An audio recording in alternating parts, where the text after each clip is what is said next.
নবী আকরাম সাল্লাল্লাহু আলাইহি ওয়াসাল্লাম বলে, ও আমার উম্মতেরা, দুনিয়া হলো একটা মরা গরু। দুনিয়া হলো একটা কি? মরা গরু। আর এই মরা গরু তালাশ করে কুকুরেরা। আমার কথা বুঝেননি আপনারা? খুব গভীর মন দিয়ে শুনবেন। আল্লাহ নবী কি বলছে? দুনিয়া হলো একটা মরা জানোয়ার, আর মরা জানোয়ার তালাশ করে কুকুরে। কে তালাশ করে? খুব খেয়াল করে শুনবেন আল্লাহ নবী কিভাবে কথাটা বলছে। দুনিয়া একটা মরা গরু, আর মরা গরু তালাশ করে কুকুরে। আমরা সবাই দেখি না মরা গরু কে খায়? কুকুরে খায়, ঠিক না? এখন প্রশ্ন হলো, মরা গরুর সাথে আর কুকুরের সাথে আল্লাহ নবী উম্মতকে কেন মেসাল দিছে, উদাহরণ দিছে কেন? মরা গরু তো শগুনেও খায়, শিয়ালেও খায়, খায় কি না? কথা বলেন না। শিয়ালে খায়নি, শগুনে খায়নি। তাহলে মরা গরু শগুনেও খায়, শিয়ালেও খায়, কিন্তু আল্লাহ নবী কেন কুকুরের কথা বলছে? এখন আপনাদেরকে আমি জিজ্ঞাসা করি, শগুন এটা রাত্রে খায় না, কখন খায়? দিনে খায়। কখন খায়? দিনে খায়। শগুন কি পরিমাণ খায়? যতটুক তার প্রয়োজন ততটুক খায়, এরপরে তার ঘরে সে চলে যায়। কথা বুঝেননি? তাহলে মরা গরু শগুনে খায়, কি পরিমাণ খায়? যেই পরিমাণ খাইলে তার পেট ভরে, এই পরিমাণ খায়, খাইয়া তার ঘরে যায়। কোথায় যায়? ঘরে যায়। শিয়ালে সেও মরা গরু খায়, কিন্তু কখন খায়? কথা বলেন না। দিনে খায় না, রাত্রে খায়। কখন? আর রাত্রে যে খায়, কি পরিমাণ খায়? যেই পরিমাণ তার প্রয়োজন এই পরিমাণ খায়, খাইয়া কোথায় যায়? তার বাড়িতে যায়। যদি সাথে নেয়, সামান্য পরিমাণ নেয়, নিতে আমরা কখনো দেখি নাই। শগুনের দিনের বেলায় খায়, রাত্রে খায় না, নেয় নিজের প্রয়োজন মতো। শিয়ালে রাত্রে খায়, দিনে খায় না, নেয় নিজের প্রয়োজন মতো, যতটুক প্রয়োজন ততটুক নেয়। কিন্তু কুকুর এমন একটা জানোয়ার, এইটা মরা গরু পাইলে রাত দিন 24 ঘন্টা এই মরা জানোয়ার নিয়েই পড়ে আছে। সে রাত্রেও খায়, দিনেও খায়, না খাইলেও ফাঁসে বসে থাকে। কথা বলেন না? কথা বুঝছেন না? বুঝেন নাই? এবং আরো তার মধ্যে খাসলত কি, বদভ্যাস কি, সে নিজে খাবে আর কাউকে খেতে দিবে না। কথা বুঝেন না? যদি দেখে যে পাশের গ্রাম থেকে একটা কুকুর আসছে, সে মরা জানোয়ার রাখি, তাকে দৌড়াইতে দৌড়াইতে 3 গ্রাম দূর করে ছাড়ায়। কথা কন না? দৌড়াইয়া আবার হাঁপাইতে হাঁপাইতে আসি, গরু খায় না, সেখানে জিহ্বা বাহির করি হাঁপাইতে থাকে। কথা বুঝছেন না? বুঝেন নাই? কিন্তু এখন বলবেন যে হুজুর, কুকুর তো একজন না, কয়েকজনে খায়। হ্যাঁ, কুকুর সে তার আশেপাশের বন্ধু বান্ধব কয়েকজনে লইয়া ভাড়া দেয়। কথা কয় না? মেয়েরা কথা বুঝে না। কুকুর একা একা না, কয়েকজন লইয়া খায়। মরা গরুটা খায় কাকে কাকে লইয়া? নিজের কয়েকজনে লইয়া খায়। যদি নিজের লোক না হয়, নিজের কুকুরগুলা না হয়, নিজের পরিচিত না হয়, অন্য জায়গা থেকে আসে, তাহলে 3 গ্রাম দৌড়াইয়া ছাড়ে। কথা বুঝুন না মনে হয়? ঠিক না? আল্লাহ নবী কি সুন্দর একটা মেসাল দিছে, কি সুন্দর উদাহরণ দিছে। কি قال النبي صلى الله عليه وسلم الدنيا جيفة وطالبها كلاب। দুনিয়া হলো একটা মরা জানোয়ার, তাকে তালাশ করি হলো কুকুর, তালাশকারী হলো কুকুর। কুকুরের সাথে উদাহরণ দিছে এই জন্য, আমরা দুনিয়া তালাশ করতে করতে, আমার বাড়ি চকলকুপুর হোক, আবার আমার বাড়ি কুমিল্লা হোক, আবার আমার বাড়ি ঢাকা শহর হোক, আবার আমার বাড়ি দুবাই হোক, আবার আমার বাড়ি লন্ডন হোক, কিন্তু ফাঁসের লোকে কেন আমার সাথে কথা বলবে? ফাঁসের জমিটাও আমার দরকার। কথা কয় না মেয়েরা? হ্যাঁ, মানে আমার সব আমার দরকার। আর ফাঁসের লোক যদি নাকি আসে, তাকে দৌড়াইয়া শেষ করে জেলখানা ঢুকায়। কথা কয় না মেয়েরা?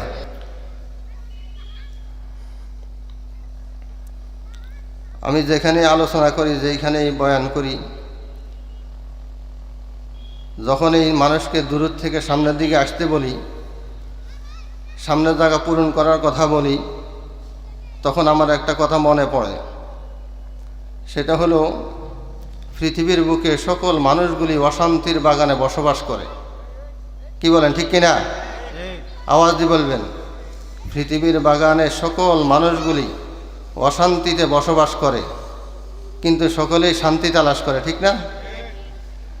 বাবা সন্তানকে নিয়ে অশান্তিতে আছে, স্ত্রী স্বামীকে নিয়ে অশান্তি, স্বামী স্ত্রীকে নিয়ে অশান্তিতে আছে, মেয়ে মাকে নিয়ে অশান্তি, মা মেয়েকে নিয়ে অশান্তিতে আছে, সমাজ বিভিন্ন ব্যক্তিকে নিয়ে অশান্তিতে আছে, কিন্তু সকল মানুষগুলি শান্তি খোঁজ করে, কি বলেন ঠিক কিনা? ঘরেও শান্তি তালাশ করে, বাজারেও শান্তি তালাশ করে, রাস্তাঘাটও সকলে শান্তি চায়, শিক্ষক ছাত্র নিয়ে শান্তি চায়, মালিক শ্রমিককে নিয়ে শান্তি চায়, অশান্তি কেউ চায় না। রাজনীতি দল যেটাই বলেন, আওয়ামী লীগ বলেন, বিএনপি বলেন, জামাত বলেন, ইসলামী দল যেই দলে যেই করুক না কেন, প্রত্যেকেই শান্তি চায়, কেউ অশান্তি চায় না। সমাজে শান্তি যেন ফিরে আসে, শান্তি প্রতিষ্ঠা করার জন্য সকলেরই নিয়ত, সকলেই শান্তি তালাশ করে, অশান্তি কেউ চায় না। কিন্তু মানুষ কি দিন দিন শান্তি পাইতেছে না দিন দিন অশান্তি পাইতেছে? দিন দিন সমাজের মধ্যে বিশৃঙ্খলা সৃষ্টি বেশি হয় না আগ থেকে আরও কমছে না বাড়ছে? তাহলে দিন দিন সমাজের মধ্যে বিশৃঙ্খলা বাড়তেই আছে, কিন্তু সকলেই বিশৃঙ্খলা বন্ধ করার জন্য চেষ্টা করতেছে। হাফেজ বলেন, আলেম বলেন, মুফতি বলেন, মুহাদ্দিস বলেন, ইমাম বলেন, মুক্তাদি বলেন, মুয়াজ্জিন বলেন, সকলেই শান্তি চায়, কেউ অশান্তি চায় না। কিন্তু মানুষ কি শান্তি পাইতেছে না অশান্তিতেই বসবাস করতেছে? তো কারণ কি? এই কারণ সম্পর্কে আপনাদের সামনে দুই চারটি কথা আলোচনা করার চেষ্টা করব। প্রথম যেই কথা আমার মনে পড়ছে সেই বিষয়টা হলো, আমরা সকলেই শান্তি তালাশ করি কোন জায়গায় বসি? অশান্তির বাগানে বসে শান্তি তালাশ করি। কথা বুঝতে পারছেন না বুঝেন নাই? কারণ আপনাদেরকে মাহফিলের মধ্যে সামনে আসার জন্য বলতেছি, খালি জায়গা পূরণ করার কথা বলতেছি, ঠিক না? কিন্তু খেলার মজলিসে, গানের মজলিসে, নাটকের মজলিসে, রাজনীতি প্রোগ্রামের মধ্যে সামনের দিকে ডাকে খালি জায়গা পূরণ করতে বলে নাকি ভলান্টিয়ারের পিছনের দিকে তাড়া? উত্তর দিবেন। খেলার যখন আরম্ভ হয় ওই খেলার মাঠে ভলান্টিয়াররা চতুর্দিকে দাঁড়িয়ে থাকে আর শুধু পিছন দিকে ধাক্কাইয়া থাকে, পিছনে যাও, পিছনে যাও। গানের প্যান্ডেলের মধ্যে ভলান্টিয়ার ঠিক থাকে, সামনের জায়গা গায়িকা নায়িকার গায়ে পড়বে এমন অবস্থা হয়ে যায়, শুধু পিছনের দিকে ধাক্কা।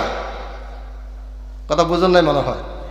তাহলে গানের প্যান্ডেলে পিছনে ধাক্কায় আমরা সামনে ঝাঁপাইয়া পড়ি, খেলার প্যান্ডেলে পিছনে ধাক্কায় আমি সামনে ঝাঁপাইয়া পড়ি, নাটকের মঞ্চে সামনের দিকে আমি ঝাঁপাইয়া পড়ি, ভলান্টিয়াররা আমার পিছনে ধাক্কায়। কথা বুঝেন না মনে হয়? তাহলে গানের প্যান্ডেলে আমাকে পিছনে ধাক্কায় আমি ঝাঁপাইয়া পড়ি সামনে, খেলার প্যান্ডেলে খেলার মাঠের মধ্যে আমাকে পিছনে ধাক্কায় আমি সামনে ঝাঁপাইয়া পড়ি, নাটকের মঞ্চে নাটকের প্যান্ডেলে আমাকে ভলান্টিয়াররা পিছনে ধাক্কায় আমি কিন্তু সামনে ঝাঁপাইয়া পড়ি। কি বলেন? কিন্তু দুঃখ এবং পরিতাপের বিষয়, মুসলমান ইমানদার দাবি করি আমরা সকলেই, শান্তি তালাশ করি। অশান্তি কেন আমাদের মধ্যে বিরাজ করতেছে দৈনন্দিন, বেশি অশান্তি কেন আসে? এই চিকিৎসাটা আমরা যাচাইও করি না, চিকিৎসা মতো চলারও চেষ্টা করি না। কারণ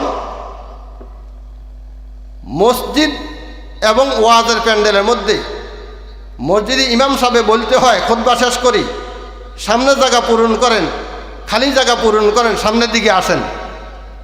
আপনাদের এলাকায় আছে কিনা জানি না, শুধু ডাকে সামনের দিকে, কিন্তু মসজিদে সবাই পিছনে বসতে চায়। দেখবেন জুমার দিন কিছু লোক ওই কোনায় কোনায় বিভিন্ন ফিলারে কোনা কোনা বসা, সামনের জায়গাগুলি একদম খালি। অনেক বড় বড় বক্তা সামনে আছে, বয়ান করবে, আমি বয়ান করতে বসি নাই, আমি কিছু কথা বলার জন্য বসছি। আপনারা দোয়া করবেন যে এই কথাগুলি উনি বলবে, এই কথাগুলি ওনাকেও যেন আল্লাহ আমল করার তৌফিক দান করে, আর আমাদেরকেও আল্লাহ যেন আমল করার তৌফিক দান করে। ঠিক আছে তো ইনশাল্লাহ? তো বলতেছিলাম, মসজিদে বিভিন্ন কোনায় বসা থাকে, সামনের জায়গা খালি, ইমাম সাহেব খুতবা শেষ করে ডাকে সামনের জায়গা পূরণ করেন, খালি জায়গা পূরণ করেন, সামনে বসেন।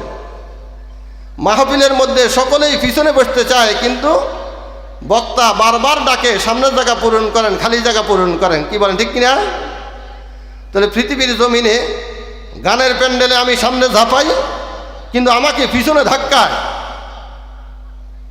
খেলার মাঠে আমাকে সামনের দিক থেকে ধাক্কা দেয় পিছনের দিকে, আমি সামনে ঝাঁপাইয়া পড়ি। কিন্তু ওয়াজ এবং কোরআন ও হাদিসের আলোচনা শোনার জন্য আমরা সকলেই সবসময় পিছনে থাকি, আমাকে সামনের দিকে ডাকা হয়। অশান্তি আমাদের মাঝে আসবে না শান্তি আসবে বলেন তো? ঘরের মধ্যে অশান্তি, অশান্তি কেন? অশান্তির বাগানে বসে শান্তি তালাশ করি। আল্লাহ না করুক কিয়ামত পর্যন্ত যদি আমি অশান্তির বাগানে বসে শান্তি তালাশ করি, কখনো কি আমি শান্তি পাব? আমার সমাজের মধ্যে সুদ চালাইয়া, সুদ খাইয়া, সুদের ব্যবসা চালাইয়া এবার শান্তি তালাশ করে, আছে না নাই? সুদের ব্যবসা অহরহ চলছে, সুদের ব্যবসা করি। এবার ইমাম সাহেব, খতিব সাহেব, মুফতি, মুহাদ্দিস, বুজুর্গ ডাকি ঘরে আনি দাওয়াত দিয়া রহমতের জন্য দোয়া আরম্ভ করে। আপনারা বলেন তো, ঘরের মধ্যে সুদ চললে শান্তি আসবে না সুদ বন্ধ করলে শান্তি আসবে? কথা বলেন না। সুদ চললে শান্তি আসবে না বন্ধ করলে শান্তি আসবে? তাহলে আমার ঘরের মধ্যে সুদের কারখানা চালু, আমার ঘরের মধ্যে ডিসলাইন চালু, আমার ঘরের মধ্যে নাচ গান থিয়েটার যা আছে অশ্লীলতা সব সাইলাম। আমি যত পীর ওলি আল্লাহ বুজুর্গ আনি যদি নাকি শান্তির জন্য রহমতের দোয়া করি, বরকতের দোয়া করি, শান্তির জন্য দোয়া করতে থাকি, আমার ঘরে কখনো শান্তি আসবে? কখনো শান্তি আসবে না। এই জন্যই কবি বলে কি, তরসম নরসি বকা বা আয় আরবি, তরসম নরসি বকা বা আয় আরবি, কি রাহ কে মিরবি বতুর্কিস্তানাস। কোন এক বদইন গ্রাম্য ব্যক্তি মক্কা শরীফের দিকে রওনা দিছে কাবাঘর দেখার জন্য। যেই রাস্তা অবলম্বন করছে এই রাস্তা হলো তুর্কিস্তানের রাস্তা। অন্য এক ব্যক্তি দেখি বলতেছে, ভাই তুমি কোথায় যাবে? বলতেছে, ভাই আমি মক্কা শরীফ যাবো কাবাঘর দেখার জন্য। তখন ওই লোকটা দেখি তাকে বলে, তরসামনা রসি বাকা বা আয় আরবি, কি রাহ কে মিরবি বতুর্কিস্তানাস। ও বদইন, হে গ্রাম্য, আমার ভয় হইতেছে, তুমি যে রাস্তায় চলো এই রাস্তায় কখনো তুমি কাবাঘর পাইবে না, এই রাস্তায় তোমাকে তুর্কিস্তান নিয়ে যাবে। কোথায় নিয়ে যাবে? তুর্কিস্তান নিয়ে যাবে। আমরা সকলেই শান্তি তালাশ করি, কিন্তু আল্লাহ রাব্বুল আলামিন শান্তি যেই জায়গায় রাখছে, যেই পদ্ধতিতে রাখছে, সেই রাস্তা সেই পদ্ধতি আমরা বাদ দিয়া যেই রাস্তাগুলিতে আল্লাহ অশান্তি রাখছে সেই রাস্তাগুলিতে আমরা পাও রেখে ওই রাস্তা অবলম্বন করি, আমরা আজীবন শান্তি তালাশ করলে কখনো কি শান্তি পাওয়া যাবে? কোনো দিন শান্তি পাওয়া যাবে না। আমার ঘরের মধ্যে কোরআন চালু করার জন্য বলছে, ক্বালান নবিয়্যু সাল্লাল্লাহু আলাইহি ওয়াসাল্লাম, ক্বালান নবিয়্যু সাল্লাল্লাহু আলাইহি ওয়াসাল্লাম, তারাকতু ফীকুম আমরাইন লান তাযিল্লু মা তামাসসাকতুম বিহিমা, কিতাবাল্লাহি ওয়া সুন্নাত রাসূলিহি। আল্লাহ নবী সাল্লাল্লাহু আলাইহি ওয়াসাল্লাম ইরশাদ করেন, সকলেই বলেন জোরে আওয়াজ দিয়া, সাল্লাল্লাহু আলাইহি ওয়াসাল্লাম, সাল্লাল্লাহু আলাইহি ওয়াসাল্লাম। قال النبي صلى الله عليه وسلم من صلى علي صلاة صلى الله عليه 10 صلوات। আমি আপনাদেরকে নবীর নাম শোনার পরে সাল্লাল্লাহু আলাইহি ওয়াসাল্লাম জোরে বলার জন্য বলছি, আপনারা জোরে আওয়াজ দিয়ে বলেন সাল্লাল্লাহু আলাইহি ওয়াসাল্লাম। আল্লাহ নবী বলেন, আমার নাম শুনি আমার যে উম্মত আমার উপর একবার দুরূদ পাঠ করবে, সাথে সাথে তার উপর আল্লাহর পক্ষ থেকে 10টা রহমত নাজিল হবে। তাহলে নবীর উপর দুরূদ পড়লে শান্তি পাওয়া যায় না অশান্তি? তাহলে আমরা নবীর উপর নাম শোনা মাত্রই সাল্লাল্লাহু আলাইহি ওয়াসাল্লাম বলতেছি না, আমরা শান্তি পাবো কিভাবে বলেন তো? তো নবী আকরাম সাল্লাল্লাহু আলাইহি ওয়াসাল্লাম বলেন, ও আমার উম্মত, তোমরা শান্তি তালাশ করো, কখনো তোমরা শান্তি পাইবে না। শান্তি তখনই পাইবা তোমাদের কাছে আমি 2টা জিনিস রেখে গেলাম, যদি তোমরা এই 2 জিনিস আঁকড়াইয়া ধরো, তোমরা কখনো পথভ্রষ্ট হইবে না, কখনো গুমরা হইবে না। সেই 2 জিনিস কি? কোরআন এবং নবীর সুন্নত। কোরআন এবং নবীর সুন্নত। কোরআন তোমরা যদি আঁকড়ে ধরো, এই কোরআন তোমাকে দুনিয়াতেও শান্তি দিবে, পরকালেও শান্তি দিবে। আমরা ঘরের মধ্যে অশান্তি কেন? যেই দিন থেকে আমরা ঘর থেকে কোরআন দূর করে দিছি, সেই দিন থেকে আমাদের ঘরে অশান্তি নাজিল হয়েছে। আমরা অশান্তিতে কেন আছি? যেই দিন থেকে স্বামী স্ত্রীর মধ্যে নামাজ ছুটে গেছে, ওই দিন থেকে ঘরের মধ্যে স্বামী স্ত্রীর মধ্যে অশান্তি বিরাজ করতেছে। যেই দিন থেকে ঘরের মধ্যে সুদ আরম্ভ হয়ে গেছে, ওই দিন থেকে সমাজের মধ্যে আযাব আর গজব নাজিল হওয়া আরম্ভ হয়েছে। তাহলে আমাদের সমাজের মধ্যে আমরা সকলেই শান্তি তালাশ করি, অশান্তিতে কেউ থাকতে চাই না। কি বলেন, ঠিক কিনা? তাহলে শান্তি কোথায় রাখছে আল্লাহ? আল্লাহ নবী বলছে কোরআন এবং হাদিস, এই দুই জিনিসকে যদি তোমরা আঁকড়াইয়া ধরো, তাহলে তোমরা শান্তিতে বসবাস করবা। আল্লাহ তাআলা বলেন, আলা বিযিকরিল্লাহি তাতমাইন্নুল কুলুব, আলা বিযিকরিল্লাহি তাতমাইন্নুল কুলুব। এরে বান্দা, তুমি ঘরে শান্তি তালাশ করো, শান্তি কখনো পাও না। বিবি নিয়ে অশান্তিতে আছো, শান্তি পাও না। বিবি স্বামীকে নিয়ে অশান্তিতে আছে, শান্তি পায় না। বাবা ছেলেকে নিয়ে অশান্তিতে আছে, শান্তি পায় না। তবে শান্তি এক জায়গায় আছে, আলা বিযিকরিল্লাহি তাতমাইন্নুল কুলুব। শান্তি তোমার আসবে তখনই যখন তোমার অন্তর শান্তি হয়ে যাবে। অন্তর, যদি মানুষের অন্তর শান্তি হয়, দিল শান্তি হয়, বাজারে গেলেও তার শান্তি লাগে। দিল যদি শান্তি থাকে, ঘরে গেলেও শান্তি লাগে। দিল যদি শান্তি থাকে, সমাজে গেলেও তার শান্তি লাগে। অন্তর যদি অশান্তি হয়, সে পৃথিবীর কোথাও শান্তি পাবে না। পাবে কি? কিন্তু এই দিল শান্তি কখন হবে? আল্লাহ বলতেছে, আমার কালাম যদি তুমি তেলাওয়াত করো, তোমার ঘর শান্তিতে ভরে যাবে। আমার কালাম যদি তেলাওয়াত করো, তোমার এই অন্তরটা শান্তিতে ভরে যাবে। কিন্তু আমরা দৈনন্দিন অশান্তি বিরাজ করতেছে আমাদের মধ্যে। কি বলেন, ঠিক কিনা? একটা শিশু বাচ্চা দুধ খায়, এমন বাচ্চা বিছানায় শোয়াই দিলে সে চিৎকার দিয়া কাঁদে। সেও শান্তি চায়, সে অশান্তি চায় না। যখন মা দৌড়ে আসি কোলে নেওয়ার জন্য হাত বাড়ায়, সাথে সাথে বাচ্চা কান্না বন্ধ করে হাত পা লাড়াইতে থাকে। তাহলে দুধের বাচ্চাও শান্তি পায় কোথায়? মায়ের কোলে। কোন জায়গায়? লেপ তোষকের মধ্যে শান্তি পায় না, আরামের বালিশের মধ্যে শান্তি পায় না, শান্তি পায় মায়ের কোলের মধ্যে। ও মুসলমান ভাই বন্ধুরা, আমরা সকলেই শান্তি পাবো কোথায়? আল্লাহর রহমতের কোল ছাড়া, কোরআনের বাগান ছাড়া শান্তি পৃথিবীর কোথাও নাই। টাকার মধ্যে শান্তি নাই, জায়গা জমির মধ্যে শান্তি নাই, দালান কোটার মধ্যে শান্তি নাই, আরেকজন কুড়ের ঘরে শুইয়া শুইয়া শান্তিতে বসবাস করে। ঠিক কিনা? তাহলে আমরা সকলেই শান্তি তালাশ করি। কি বলেন, ঠিক কিনা? বিবিরে অট্টালিকা দিয়া দিছে, স্বর্ণ অলঙ্কার দিয়া দিছে, টাকা পয়সা ধন দৌলত সব কিছু দিয়া দিছে, কিন্তু বিবি সব কিছু দেওয়ার পরও অশান্তির বাতাসে এত অশান্ত হয়ে গেছে, এই সব বাদ দিয়া স্বামীর সংসার করতেই রাজি না। আছে না নাই? তার কাছে টাকার অভাব নাই, কোনো কিছুরই অভাব নাই, এত আরামায় গাড়ি বাড়ি টাকা পয়সা সব কিছু আছে, কিন্তু অশান্তিতে আছে কি? ছেলেকে নিয়ে। কাকে নিয়ে? ছেলে কথা শুনে না, ছেলে কথা শুনে না। কিন্তু আল্লাহ বলছে, এরে বান্দা, তোমার ছেলে তোমাকে শান্তিতে রাখবে যদি তুমি আমি আল্লাহর কালাম তেলাওয়াত করো। তোমার ছেলে তোমাকে শান্তিতে রাখবে তোমার ঘরের মধ্যে যদি নামাজ চালু করে দাও। তোমার মেয়ে তোমাকে শান্তিতে রাখবে যদি তোমার ঘরের মধ্যে পর্দা চালু করে দাও। তোমার ঘর শান্তি হয়ে যাবে, তোমার সমাজের মধ্যে মাদক জুয়া সব বন্ধ হয়ে যাবে যদি তুমি সমাজের মধ্যে প্রত্যেকের মধ্যে নামাজ চালু করে দাও। কি চালু করো? আমার ঘরের মধ্যে যদি আমার ছেলেকে আমি নামাজ শিখাইয়া দিতাম, আমার ঘরের মধ্যে আমার বিবিকে যদি নামাজ শিখাইয়া দিতাম, আমি যদি নামাজে দাঁড়াইয়া দিতাম। আল্লাহ বলতেছে, আলা বিযিকরিল্লাহি তাতমাইন্নুল কুলুব।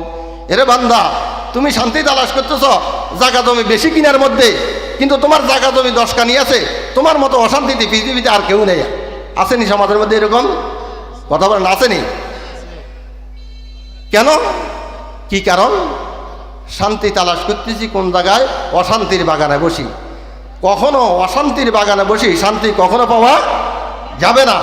আর এই সব কিছুর মূল আমাদের মধ্যে অশান্তি বিরাজ করার কারণ কি, সেই ব্যাপারে আপনাদের সামনে আমি নবী আকরাম সাল্লাল্লাহু আলাইহি ওয়াসাল্লামের অগণিত অসংখ্য হাদিস থেকে হাদিস তেলাওয়াত করছি।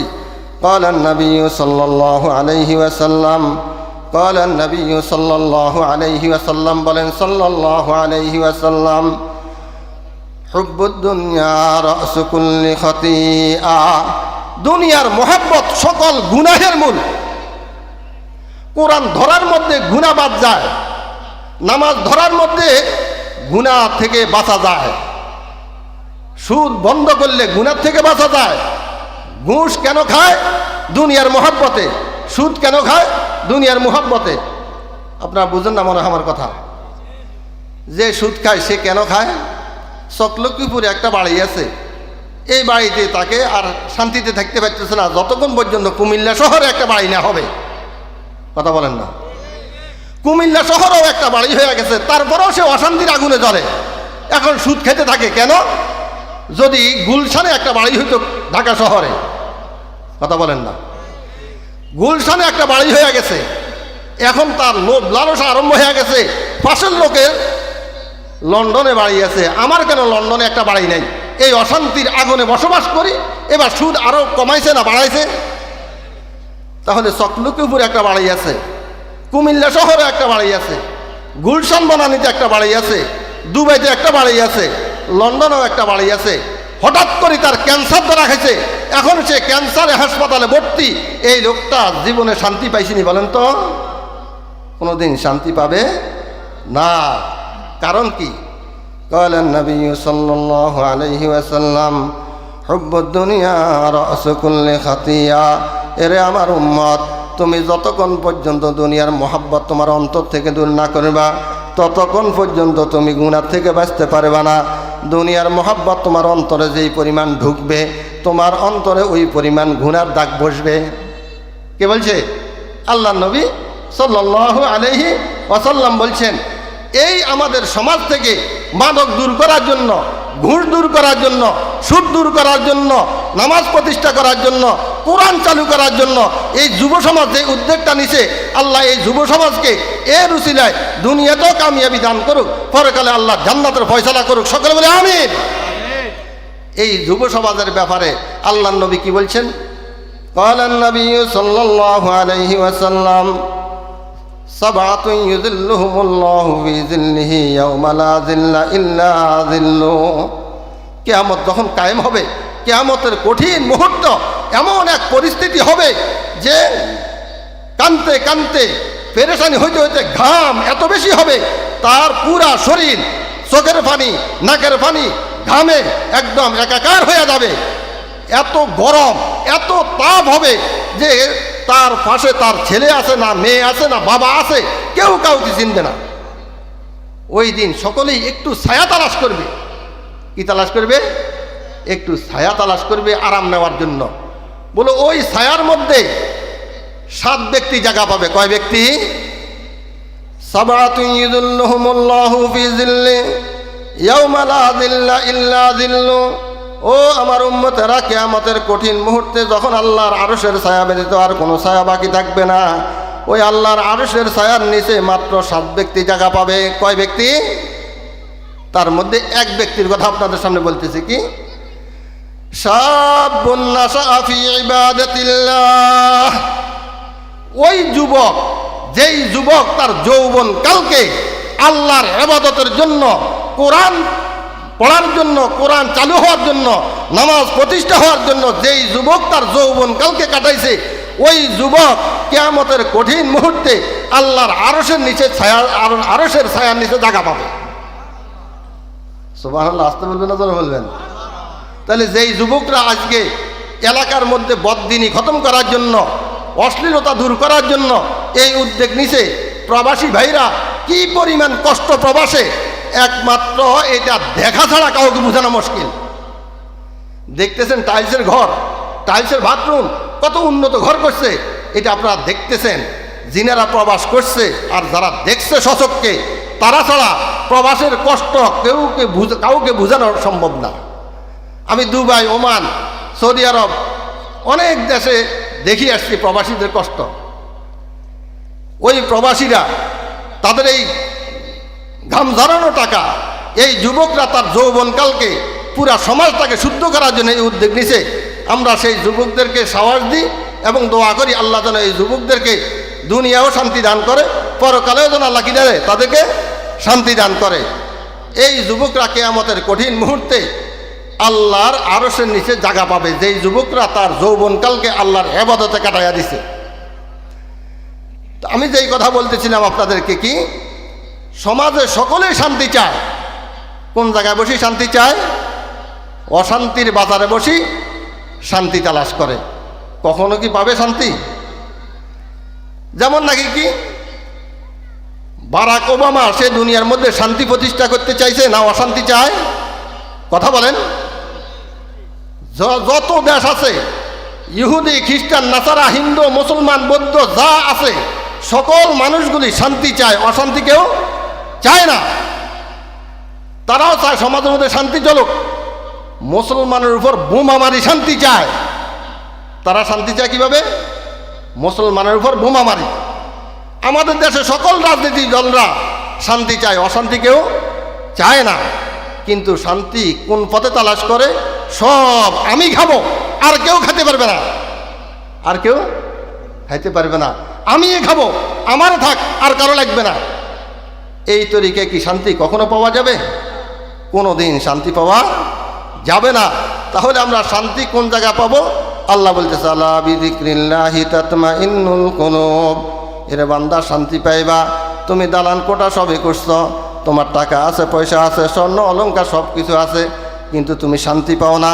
শান্তি পাইবা তুমি মসজিদে যাইয়া 2 রাকাত নামাজ পড়ো, আর সেজদায় গিয়া যাইয়া বলো, সেজদা যাইয়া আল্লাহকে বলো, আল্লাহ টাকা দেওয়ার মালিক আল্লাহ তুমি, ক্ষমতা দেওয়ার মালিক আল্লাহ তুমি, শান্তি দেওয়ার মালিক আল্লাহ তুমি, অশান্তির মালিক তুমি আল্লাহ। দুনিয়ার সব মানুষগুলি যদি আমাকে অশান্তিতে রাখতে চায়, আর আল্লাহ তুমি যদি শান্তিতে রাখতে চাও, পৃথিবীর কেউ আমাকে অশান্তি দিতে পারবে না। আল্লাহ তোমার কুদরতি সেজদায় পড়লাম, তোমার কুদরতি পায়ে পড়লাম, তুমি মেহেরবানি করে আমাকে শান্তির ফয়সালা করো। আল্লাহ বন্দা সেজদা থেকে মাথা উঠাইবার আগে, চোখ দিয়া পানি পড়ার আগে আগে আল্লাহ তার রহমতের কোলে তাকে ডাকি নিবে। মা যেমন নাকি সন্তানকে জমিন থেকে উঠাইয়া কোলে যখন নেয়, সন্তান সাথে সাথে তার কান্না বন্ধ করা দেয়। ও মুসলমান ভাই বন্ধুরা, ও আমার মা বোনেরা, আপনি শান্তি স্বামীর কাছে পাবেন না, আপনি শান্তি কখনো ছেলের কাছে পাবেন না, শান্তি কখনো মেয়ের কাছে পাবেন না, শান্তি পাড়া প্রতিবেশীর কাছে পাবেন না। শান্তি একমাত্র দেওয়ার মালিককে আল্লাহ। ওই আল্লাহর গোলামি করবা, ওই আল্লাহর ইবাদত করলে শান্তি অটোমেটিক আসতে থাকবে। শান্তিকে খোঁজা লাগবে না, শান্তি আমাকে ডাকবে। কে আমাকে ডাকবে? শান্তি আমাকে ডাকবে। এই অশান্তির যত ঝড় আমাদের মধ্যে চলতেছে কেন? দুনিয়ার মহব্বতের কারণে। কে বলছে? ক্বালান নবী সাল্লাল্লাহু আলাইহি ওয়াসাল্লাম হুব্বুদ দুনিয়া রাসু কুল্লি খাতিআ। সকল অন্যায়ের মূল হলো দুনিয়ার মহব্বত। কথা বলেন না? মহব্বত যখন বেশি হয়, অন্যায় তখন বাড়তে থাকে। কেমনে?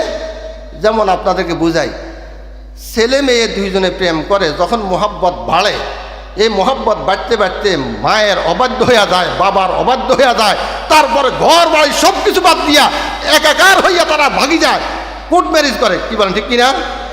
তাহলে মহব্বত যত বাড়ে, গুনার দরজা তত বুলন্দ হইয়া যায়, তত উঁচু হইয়া যায়। আর বুঝানো লাগবে না আপনাদেরকে। আমার সুদটা ছাড়তে পারি না কেন? সুদের কারণে আমি সব দুনিয়ার দালান কোটা সব দেখতেছি। এই দালান কোটা সব কিছুর মহব্বত আমার অন্তরে এত বেশি, কোরআন হাদিসের মহব্বত আমার দিলে এসে হাজার হাজার গুণ কম। আমার ঘরে শান্তি কিভাবে আসবে বলেন তো? নামাজের মহব্বত আমার অন্তরে নাই, গানের মহব্বত আমার অন্তরে ভরপুর, বিবির মহব্বত এত বেশি, কিন্তু রোজার মহব্বত আমার অন্তরে নাই। কথা বলে না, ঠিক কিনা? তা আল্লাহ নবী বলছে সকল গুনার মূল হলো কি? দুনিয়ার মহব্বত। কিন্তু আপনি বলেন দুনিয়া তো লাগবে, লাগবে না? দুনিয়াটা কি পরিমাণ লাগবে এটা আপনাদেরকে একটু বুঝাইয়া দিয়ে একটা মেসাল, একটা শের দিয়া কবি বলেন, देख लो आए कश्ती बानो कश्ती अपना देख लो गहराई दरिया के अंदर कश्ती डूबना जाने दो। একটা সাগর আমি পাড়ে দিব, ঢাকা থেকে বরিশাল যাব, ঢাকা থেকে পটুয়াখালী যাব, লঞ্চ আমাকে ব্যবহার করতে হবে, লঞ্চও করে আমাকে যাওয়া লাগবে, নৌকা দিয়ে আমাকে সাগর পাড়ে দিতে হবে। লঞ্চ নৌকা ছাড়া আমাকে ওই দেশে যাওয়া যাবে না। কিন্তু এই লঞ্চ এবং নৌকা কিসের উপর চলে? কথা বল না, কিসের উপর? আপনারা দাঁড়ায় না থাকি ভিতরে বসেন। লঞ্চ, নৌকা, স্টিমার এগুলো কিসের উপর চলে? তো পানি ছাড়া লঞ্চ কখনো বরিশাল যেতে পারবে? নৌকা কখনো পানি ছাড়া নদীর ওই পাড়ে যেতে পারবে? যাইতে পারবে না। পানি অবশ্যই লাগবে। পানি ছাড়া নৌকা অপর পাড়ে যাওয়া কোনোভাবেই চিন্তা করা যায় না। কিন্তু যখন নাকি নৌকা রওনা দিছে সাগর দিয়া, লঞ্চ যখন নাকি রওনা দিছে, এমত অবস্থায় যদি নাকি নাবিক অথবা কোনো যাত্রী অতি মহাব্বত করি এত সুন্দর মনোরম পরিবেশ দেখি, পানি সবগুলাকে যদি নাকি নৌকায় ঢুকাইয়া লয়, অথবা লঞ্চ ছিদ্র করে পানি ঢুকাইয়া লয়, যে পানি পাবো কই, এখন এত সুন্দর পানি আর তো পাওয়া যাবে না, সাগরের পানি খুব উপকারী পানি, পানি যদি ভিতরে ঢুকায়, এই নৌকা এই লঞ্চ কখনো অপর পাড়ে যাবে? নাবিককে বলতেছে, দেখেলো আয় কাস্তি বানো, কাস্তি আপনা দেখেলো, গহরাই দরিয়া के अंदर कश्ती डूबे ना जाने दो। ও নৌকার মাঝি, ও নাবিক, তুমি যখন নাকি নৌকা চালাও সাগরে, ও স্টিমারের মালিক, তুমি যখন নাকি স্টিমার চালাও সাগরের উপর দিয়া, পানির উপর দিয়া তোমাকে যাওয়া লাগবে, তুমি সতর্ক থাকো। দেখলো আয় কাস্তি বানো, কাস্তি আপনা দেখলো, গহরাই দরিয়া के अंदर কাস্তি ডুবে না জানে দো। তোমাকে অবশ্যই সেখানে যাওয়া লাগবে, কিন্তু তোমার নৌকা স্টিমারকে তুমি খুব সাবধানে রাখবা, যাতে করে তোমার নৌকা স্টিমারের মধ্যে এই পানিটা তোমাকে ব্যবহার করা লাগবে, তবে পানি যেন ভিতরে না ঢুকে, ভিতরে যেন না ঢুকে। তদ্রূপ এই পৃথিবীর জমিন আমাদেরকে ব্যবহার করা লাগবে। আমার ঘর বাড়ি, দালান কোঠা, জায়গা জমি সব কিছু লাগবে। তবে ও দুনিয়ার মানুষ, তুমি নৌকা যেমন নাকি নদীর পানি ছাড়া চলতে পারে না, পানির উপর ছাড়া চলতে পারে না, তুমিও দুনিয়া ছাড়া চলতে পারবে না, দালান কোঠা ছাড়া চলতে পারবে না, জায়গা জমি ছাড়া চলতে পারবে না। তবে সাবধান, তোমার এই শরীরটা একটা নৌকা, এই নৌকাটা দুনিয়ার উপর দিয়ে যাবে, তবে দুনিয়াটা ভিতরে ঢুকাইও না। যদি দুনিয়ায় ভিতরে ঢুকাও, তাহলে এই দুনিয়ায় তোমাকে সাগরের তলে যেমন নাকি নৌকা ডুবাইয়া দেয়, এই দুনিয়া তোমাকে চিরকাল জাহান্নামের রাস্তা পৌঁছাইয়া দিবে। কি বলেন, ঠিক কিনা? দেখলো আয় কাস্তি বানো, कश्ती अपना देख लो, गहराई दरिया के अंदर कश्ती डूबे ना जाने दो। यहाँ हम सब मुसाफिर है, कब्र आखिर ठिकाना, कोई आगे रवाना है, कोई पीछे रवाना। এই কথাটা বোঝার জন্য, দুনিয়ার মহব্বত যাওয়ার জন্য আপনাদেরকে একটা কথা বলি। কি? আমরা সকলেই এখানে মুসাফির। কি আমরা? কথা বুঝেন না মনে হয়। মুসাফির কেমন? এই মুসাফির যে কেমন, এই কথা বোঝার জন্য বুঝেন, আমরা যেখানে চাকরি করি, চাকরির মধ্যে ছাত্র স্কুলে ভর্তি হওয়ার সময়, ছাত্র মাদ্রাসা ভর্তি হওয়ার সময় চাকরির জন্য একটা কাগজের মধ্যে ফর্ম পূরণ করার সময় একটা স্থায়ী ঠিকানা, অস্থায়ী ঠিকানা পূরণ করা লাগে কিনা? হ্যাঁ, কথাগুলো বুঝেননি? স্থায়ী ঠিকানা, অস্থায়ী ঠিকানা। স্থায়ী ঠিকানা কোনটা? যেখানে চিরকাল থাকবে, সবসময় থাকবে, বিবি বাচ্চা নিয়ে বসবাস করবে, এটাকে বলা হয় স্থায়ী ঠিকানা। আর অস্থায়ী ঠিকানা যেখানে সাময়িকভাবে চাকরি করার জন্য, ব্যবসা করার জন্য বিদেশে যেমন নাকি থাকে, এটাকে বলা হয় অস্থায়ী ঠিকানা। ঠিক কিনা? কিন্তু কোনো লোক, এই চকলক্ষ্মীপুরের একটা লোক বিদেশ গেছে, বাড়িতে একটা কুড়ের ঘর আছে, কিন্তু সে দুবাইতে বসবাস করে, সেখানে এত আরাম আয়েশের থাকার জায়গা, খাওয়া এত উন্নত, সব কিছু বিলাসবহুল দেখা, এখন যদি নাকি সে সেই জায়গার মায়া মহব্বতে পড়ে, বাড়ির কুড়ের ঘরটা যদি ভুলে যায়, এই লোকটা দুনিয়ার জমিনে সকলের কাছে ঘৃণিত হবে না প্রশংসিত হবে? আর এই চকলক্ষ্মীপুরের আরেকটা লোক কুড়ের ঘর রাখি চলে গেছে, যাইয়া সেখানে বিশাল আরাম আয়েশের ব্যবস্থা দেখি, প্রয়োজন মতো খায় আর প্রয়োজন মতো থাকার ব্যবস্থা করছে। এত আরাম আয়েশের ব্যবস্থা করে নাই, মাস শেষে যত টাকা আছে সবগুলাকে বাড়িতে পাঠায়। কেন? মা আর বাবা জাগা জমি বন্ধক দিয়া কত কষ্ট করে আমাকে লালন পালন করছে, ছোটবেলা থেকে এই পর্যন্ত বিদেশে পাঠাইছে। আমি যদি এত আরাম আয়েশ দেখি, যদি নাকি সব টাকাগুলি খাওয়া দাওয়া আরাম আয়েশের মধ্যে খরচ করি, আমার কুড়ের ঘরে থাকি যাবে, আমার মা বাপ আমাকে যে বিদেশ পাঠাইলো তারা আরও ঋণে ক্ষতিগ্রস্ত হয়ে যাবে, সব টাকাগুলি বাড়িতে পাঠায়, এই লোকটা সকলের কাছে প্রশংসিত হবে কিনা? আর যেই লোকটা বিদেশ গিয়া অস্থায়ী ঠিকানার কথা দেখা স্থায়ী ঠিকানার কথা ভুলে দুনিয়ার জমিনে তার মতো বেকুব আর কেউ হতে পারে? ঠিক তদ্রূপ ও মুসলমান ভাই বন্ধুরা, হ্যাঁ হাম সব মুসাফির হ্যায়, কবর আখের ঠিকানা, কোই আগে রওয়ানা হ্যায় কোই পিছে রওয়ানা। আল্লাহ তাআলা বলে কি, ওয়াল আখিরাতু খায়রুন ওয়া আবকা, ওয়াল আখিরাতু খায়রুন ওয়া আবকা। ও দুনিয়ার মানুষ, দুনিয়ার জমিন এটা তোমার জন্য অস্থায়ী ঠিকানা। 1 ঘন্টা আসো না 1 দিন আসো কেউ বলতে পারবে না, কি পারবো কিনা আমরা? কিন্তু তোমার কবর এটা নিশ্চিত, এটা তোমার স্থায়ী ঠিকানা। এই ঠিকানা হলো সবচেয়ে উত্তম এবং চিরস্থায়ী। কে বলছে? আল্লাহ বলছে আল্লাহ আখিরাতু খায়রুন ওয়া আবকা, আখিরাত হলো তোমার জন্য উত্তম এবং চিরস্থায়ী। এখন বলেন, ঢাকা চাকরি করে, বিদেশ থাকে, কিন্তু স্থায়ী ঠিকানার খবর যদি না লয় তাহলে মানুষে তাকে পাগল বলে কিনা, ঠিক কিনা? তদ্রূপ আমরা সব মুসাফির, এখানে বসবাস করব কেমন? বলে এখানে কেমন বসবাস করবা? নবী আকরাম সাল্লাল্লাহু আলাইহি ওয়াসাল্লাম বলছেন যে কি, দুনিয়ার জমিনের মধ্যে তুমি বসবাস করবা এমন যেমন নাকি একটা মুসাফির বসবাস করে। মুসাফির কেমন বসবাস করে? সামান্য কাপড় চোপড় নিয়ে কোনো মতে বসবাস করে, তার বাইরের কথা সে কখনো ভুলে না।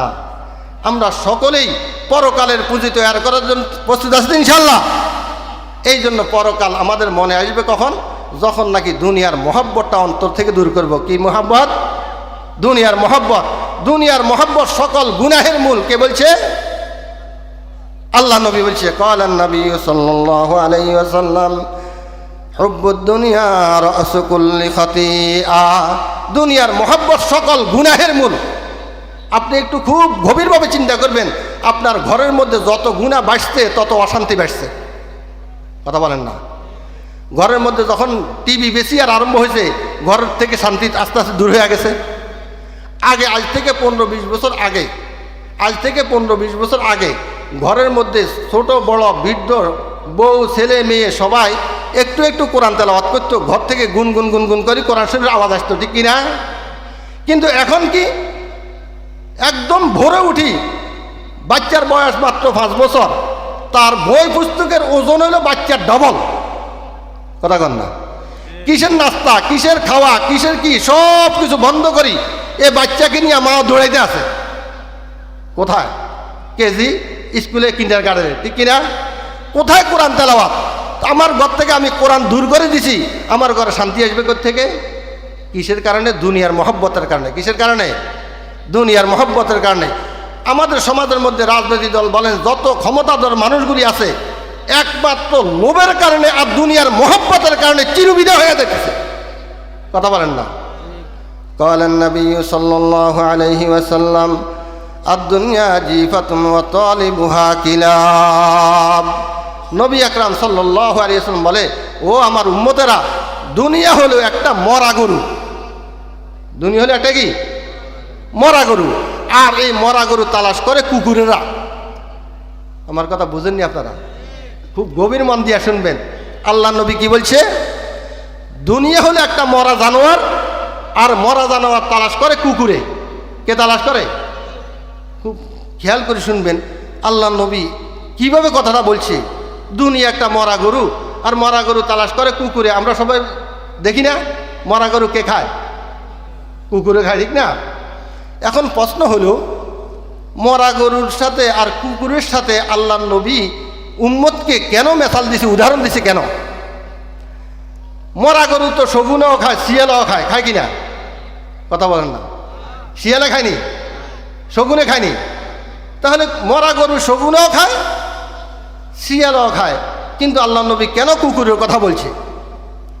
এখন আপনাদেরকে আমি জিজ্ঞাসা করি, শগুন এটা রাত্রে খায় না, কখন খায়? দিনে খায়। কখন খায়? দিনে খায়। শগুন কি পরিমাণ খায়? যতটুক তার প্রয়োজন ততটুক খায়। এরপরে তার ঘরে সে চলে যায়। কথা বুঝেননি? তাহলে মরা গরু শগুনে খায়, কি পরিমাণ খায়?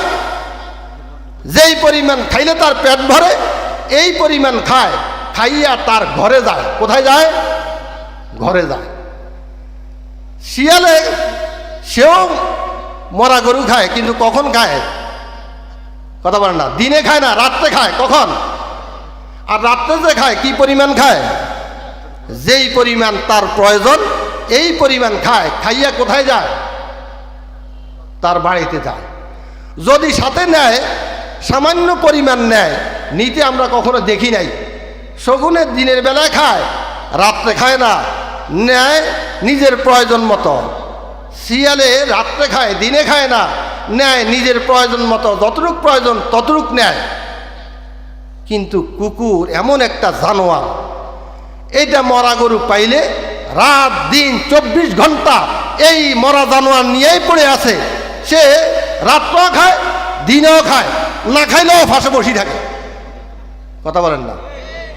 কথা বুঝছেন না? বুঝেন নাই? এবং আরো তার মধ্যে খাসলত কি, বদভ্যাস কি, সে নিজে খাবে আর কাউকে খাইতে দিবে না। কথা বুঝেন না? যদি দেখে যে ফাঁসের গ্রাম থেকে একটা কুকুর আসছে, সে মরা জানোয়ার রাখি, তাকে দৌড়াইতে দৌড়াইতে 3 গ্রাম দূর করে ছাড়ায়। কথা কন না? দৌড়াইয়া আবার হাঁপাইতে হাঁপাইতে আসি, গরু খায় না, সেখানে জিব্বা বাহির করি হাঁপাইতে থাকে। কথা বুঝছেন না? বুঝেন নাই? কিন্তু এখন বলবেন যে হুজুর কুকুর তো একজন না, কয়েকজনে খায়। হ্যাঁ, কুকুর সে তার আশেপাশের বন্ধু বান্ধব কয়েকজনে লইয়া ভাড়া দেয়। কথা কয় না? মেয়েরা কথা বুঝে না। কুকুর একা একা না, কয়েকজন লইয়া খায়। মরা গরুটা খায় কাকে কাকে লইয়া? নিজের কয়েকজনে লইয়া খায়। যদি নিজের লোক না হয়, নিজের কুকুরগুলা না হয়, নিজের পরিচিত না হয়, অন্য জায়গা থেকে আসে, তাহলে 3 গ্রাম দৌড়াইয়া ছাড়ে। কথা বুঝুন না মনে হয়? ঠিক না? আল্লাহ নবী কি সুন্দর একটা মেসাল দিছে, কি সুন্দর উদাহরণ দিছে। কি ক্বালান নবী সাল্লাল্লাহু আলাইহি ওয়াসাল্লাম, আদ-দুনিয়া জিফাতুন ওয়া তালিবুহা কিলাব। দুনিয়া হলো একটা মরা জানোয়ার, তাকে তালাশ করি হলো কুকুর, তালাশকারী হলো কুকুর। কুকুরের সাথে উদাহরণ দিচ্ছে। এই জন্য আমরা দুনিয়া তালাশ করতে করতে, আমার বাড়ি চকলকুবুর হোক, আবার আমার বাড়ি কুমিল্লা হোক, আবার আমার বাড়ি ঢাকা শহর হোক, আবার আমার বাড়ি দুবাই হোক, আবার আমার বাড়ি লন্ডন হোক, কিন্তু ফাঁসের লোকে কেন আমার সাথে কথা বলবে? ফাঁসের জমিটাও আমার দরকার। কথা কয় না মেয়েরা? হ্যাঁ, মানে আমার সব আমার দরকার। আর ফাঁসের লোক যদি নাকি আসে, তাকে দৌড়াইয়া শেষ করে জেলখানা ঢুকায়। কথা কয় না মেয়েরা? হ্যাঁ, আল্লাহ নবী কত বছর আগে বলে গেছে, ক্বালান নবী সাল্লাল্লাহু আলাইহি ওয়াসাল্লাম, আদ-দুনিয়া জিফাতুন ওয়া তালিবুহা কিলাব। ও দুনিয়ার মানুষরাও, আমার উম্মতেরা, দুনিয়া হলো একটা মরা জানোয়ার। ওই মরা জানোয়ার যেই কোনো সময় ধ্বংস হয়ে যাবে। এটা চতুর্দিকে কুকুরের মতো লাফাইয়া পড়িও না, খবরদার। যেই পরিমাণ প্রয়োজন এই পরিমাণ ব্যবহার কর। কথা বুঝেন না? তাহলে আমার ভাইয়ের সাথে আমার দ্বন্দ্ব কেন? দুনিয়ার মহব্বতের কারণে। কিসের কারণে? আমার ভাই আমার পর কেন হয়? বিল্ডিংয়ের মহব্বতের কারণে। আমার চাচা আমার শত্রু কেন হয়? বিল্ডিংয়ের মহব্বতের কারণে। আমার ছেলে আমার পর হয়ে গেছে কেন? আমার ছেলে মেয়ের প্রেমের কারণে। কথা কন না? তাহলে দুনিয়ার যত অন্যায় অপরাধ, এই সবগুলি কেন হয়? দুনিয়ার মহব্বতের কারণে। কিসের কারণে? মহব্বতের কারণে। এই অহরহর গাঁজার ব্যবসা কেন হয়? গাঁজা বেচলে দেখা যায় যে রাতারাতি কোটিপতি হন যায়। কথা কন না? মেয়েরা লাগে বুঝে না কেন? কি কারণে? একমাত্র কোটি কোটি টাকার মহব্বতের কারণে জীবন বাজি দেখা, জীবন চলে যায়, তারপরও গাঁজা ছাড়তে রাজি না। আছে না? নাই? ক্রস ফায়ার হয়ে যায়, তারপরও গাঁজা ছাড়তে রাজি না। কারণ গাঁজার মহব্বত আর এই টাকার মহব্বত তাকে এত অন্ধকার বানায় দিছে। তার বাবা জেলখানা যায়, তার ভাই জেলখানা যায়, এবং সে চিরতরে বিদায় হয়ে যায়, তারপরও এটা ছাড়তে রাজি না। একমাত্র কারণ হলো টাকার মহব্বতের কারণে। কি বলেন? ঠিক কিনা? পক্ষান্তরে আল্লাহর কিছু বান্দা আছে যারা সব কিছু ছাড়তে পারে একমাত্র আল্লাহর মহাব্বতে, তারা রাত্রে তাহাজ্জুদের নামাজ পড়ে, তাহাজ্জুদের নামাজ পড়েই বলে, সেজদায় পড়েই বলে, কি বলে? আল্লাহর কাছে বলে, ও আল্লাহ, দুনিয়ার সুখ শান্তি সফলতা কামিয়াবি সব কিছুর মালিক তুমি আল্লাহ, তুমি আমাকে শান্তি দান করো। আমার টাকা পয়সা সবই আছে, কিন্তু আমি শান্তি পাই না, তুমি মেহেরবানি করে আমাকে শান্তি দান করো। ওই বান্দাগুলি দুনিয়ার জমিনে ইজ্জত সম্মানের সাথে বসবাস করে, পরকালে কিয়ামতের কঠিন মুহূর্তে ডাইন হাতে আমলনামায় আর যাবে। কোন হাতে? কোন হাতে? ডান হাতে। এই কথাগুলি বলি আমি আপনাদের সামনে থেকে বিদায় নেব ইনশাআল্লাহ। যারা নাকি নামাজকে মহব্বত করবে, যারা রমজানকে মহব্বত করবে, সামনে রমজান আসতেছে, ঠিক কিনা? রমজান পাওয়ার জন্য তৈরি আছেন না ইনশাআল্লাহ? রমজান মাসটা কেমন মাস? আল্লাহ নবী সাল্লাল্লাহু আলাইহি ওয়াসাল্লাম বলেন, দুই জিনিস কিয়ামতের কঠিন মুহূর্তে কারো ব্যাপার যদি সুপারিশ করে, ওই দুই জিনিসের সুপারিশ নিশ্চিতভাবে কবুল হবে, তাকে জান্নাতে পৌঁছায়া দিবে। তার মধ্যে একটা হলো কোরআন। একটা কি? তাহলে কোরআনকে মহব্বত করলে দুনিয়াতেও লাভবান, পরকালে জান্নাতের ঠিকানা, জান্নাত তার ঠিকানা।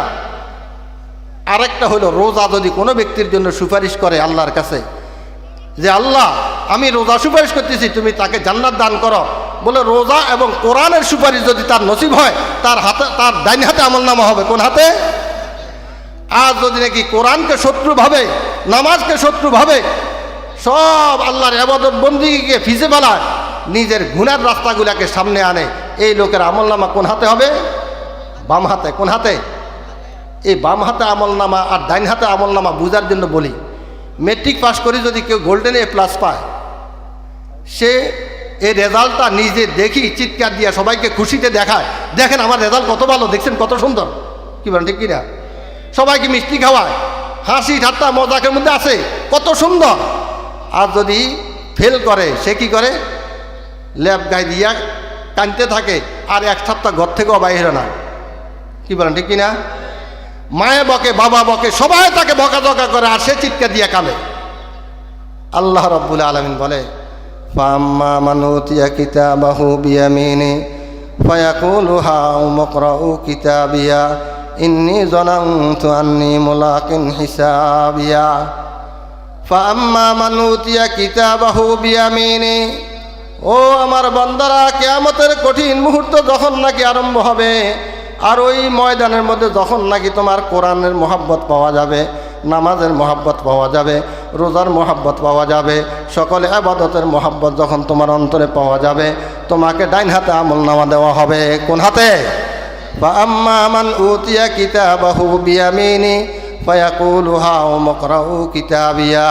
ডাইন হাতে আমলনামা পাইয়া সে চিৎকার দিয়া খুশিতে বলবে, হাউম ইকরাউ কিতাবিয়া, ও জান্নাতবাসীরা, তোমরা আমার আমলনামাটা একটু দেখো, একটু পড়ো, কত সুন্দর আমার আমলনামা।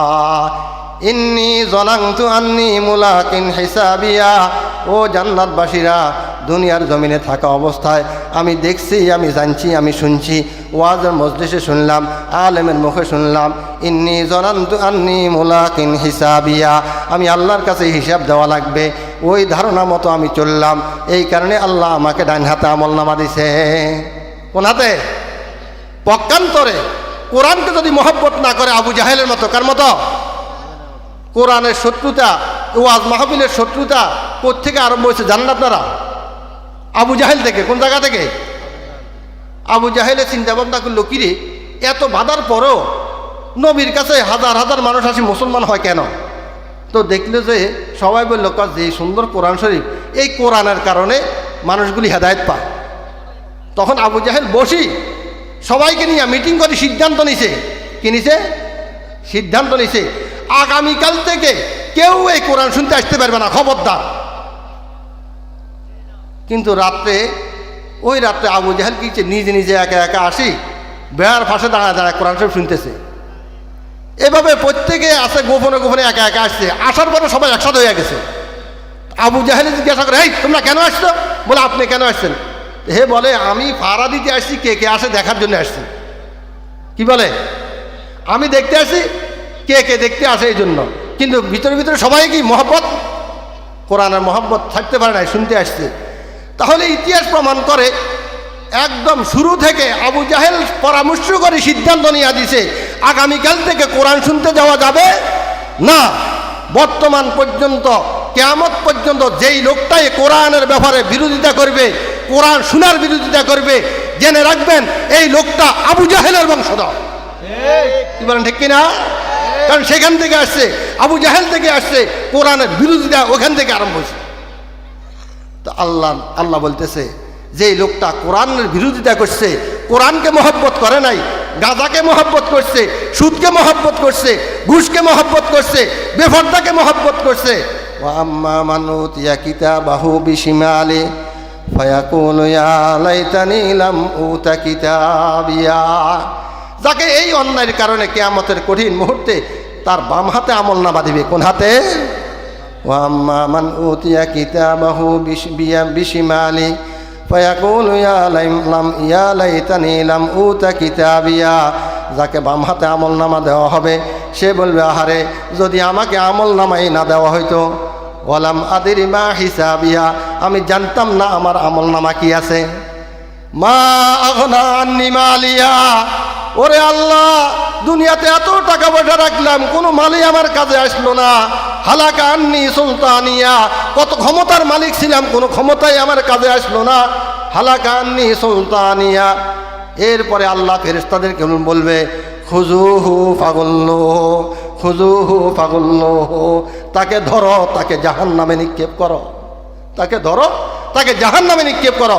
আল্লাহ পাক আমাদের সবাইকে কোরআন ও হাদিসের আলোকে চলবার তৌফিক দান করুন, সকলে বলি আমিন। তো কোরআন ধরার মধ্যে শান্তি, কোরআন ছাড়ার মধ্যে শান্তি নাই। নামাজ ধরার মধ্যে শান্তি, নামাজ ছাড়ার মধ্যে অশান্তি। রোজা ধরার মধ্যে শান্তি, রোজা ছাড়ার মধ্যে অশান্তি।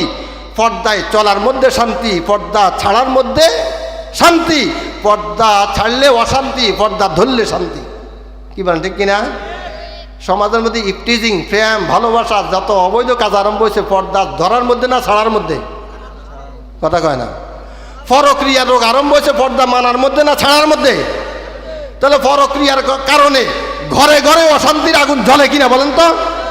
তাহলে আল্লাহর নবী বলছে পর্দা ধরো, শান্তি আনো। আমরা পর্দা ছাড়ি, অশান্তি ঢুকাই, আর এবার ইফটিজিংয়ের মামলা দিই। কথা কয় না। আমি আমার বউকে সাজাই গোজাই বাজারে নিয়ে, এবার বাজারে নিয়ে চলছে, তো জিজ্ঞাসা করে তোমার ভাবিয়ে না, পরিচয় করেছে তোমার ভাবিয়ে না।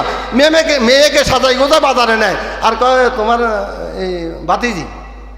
কথা কন না। এরপরে আস্তে আস্তে নম্বর নিয়ে এবার সম্পর্ক আরম্ভ হয়ে গেছে।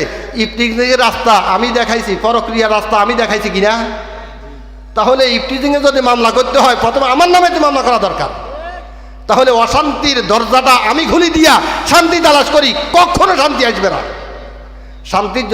শান্তির জন্য যদি স্লোগান দিই কখনো শান্তি আসবে না। যখনই কোরআন ধরবো, যখনই ঘরে কোরআন ঢুকাবো, ঘর থেকে টিভি সরাইয়া দিব, ডিশ লাইন সরাইয়া দিব, মোবাইল সরাইয়া দিব, বড় বড় মোবাইল এগুলা দূর করে দিব, তখনই আমার ঘরে শান্তি আসবে। তখনই আমার ঘরে কি শান্তি আসবে। এই শান্তি আনার জন্য এই এলাকার যুব সমাজ এই উদ্যোগ নিছে। আল্লাহ এই যুব সমাজকে তুমি মৌত পর্যন্ত প্রতি বছর এই শান্তির বাগান চালু করার তৌফিক দান করো, সকলে বলি আমিন। যেই কথাগুলো বলছি আল্লাহ যেন আমাকে আপনাকে সবাইকে আমল করার তৌফিক দান করে, সকলে বলি আমিন। ওয়া আখিরু দাওয়ানা আলহামদুলিল্লাহি রাব্বিল আলামিন। আসসালামু আলাইকুম ওয়া রাহমাতুল্লাহি ওয়া বারাকাতুহু।